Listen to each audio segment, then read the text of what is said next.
வணக்கம். நான் கிருத்திகா தேவி வழக்கறிஞர். அதாவது இந்த மாதம்பட்டி ரங்கராஜோடைய லீகல் இஷ்யூஸ் என்னென்ன அப்படின்றத நம்ம இன்னைக்கு டிஸ்கஸ் பண்ண போறோம். அதாவது ஜாய் கிறிஸ்டலா அப்படின்றவங்க என்ன சொல்லியிருக்காங்கன்னா, ஜுடிஷியல் செப்பரேஷன்ல இருக்கும் அப்படின்னு சொல்லிட்டு என்னை ஏமாத்தி குழந்தை கொடுத்துட்டாரு அப்படின்ற மாதிரி அவங்க சொல்லியிருக்காங்க. கல்யாணம் பண்ணாரு அப்படின்றது சொல்றாங்க. பட் அந்த கல்யாணம் வேடான்னு கேட்டா ஃபர்ஸ்ட் ஆஃப் ஆல் கல்யாணம் வேலிட் கிடையாது. ஒன். அண்ட் ஜுடிஷியல் செப்பரேஷன்னா என்னன்னு பாத்தீங்கன்னா, போத் ஹஸ்பண்ட் ஒய்ஃப் அவங்கவுங்க வீட்டுல தனித்தனியா வாழ்வாங்க தவிர்த்து still they subsist as an husband wife தான். அவங்க ஹஸ்பண்ட் ஒய்ஃப்ன்றது தான் சட்ட ரீதியா ஒண்ணுமே இருக்கும். ஸோ அன்லஸ் அதர்வைஸ் அவங்க டிவோர்ஸ் வாங்காத வரைக்கும் அவங்க ஹஸ்பண்ட் ஒய்ஃப் தான். ஸோ அது ஒரு கிரவுண்டா அவங்க எடுத்துக்க முடியாது. ரெண்டாவது, இந்த இடத்துல கான்செக்சுவல் ரெண்டு பேரும் சம்பந்தப்பட்ட ஒரு செக்ஸ் தான் நடந்திருக்கு. ஸோ அதனால அது அவங்க அதையுமே கிரவுண்ட்ஸா எடுத்துக்க முடியாது.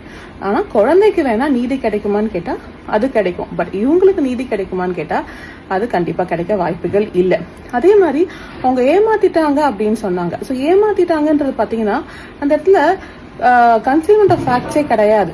ஸோ அவருக்கு கல்யாணம் ஆகி குழந்தை இருக்குன்றது எல்லாருக்குமே கண்டிப்பா தெரியும். ஸோ இதுல கன்சீல்மெண்ட் எதுவுமே கிடையாது. வேணா நான் சேர்ந்து வாழ்றேன் அப்படின்னு சொல்லிட்டு வேணா அவர் ஏமாத்திருக்கலாமே தவிர்த்து அந்த ஏமாற்றுதல் அப்படின்றது கண்டிப்பா இங்க மேட் அவுட் ஆக வாய்ப்புகளே இல்லை. நன்றி.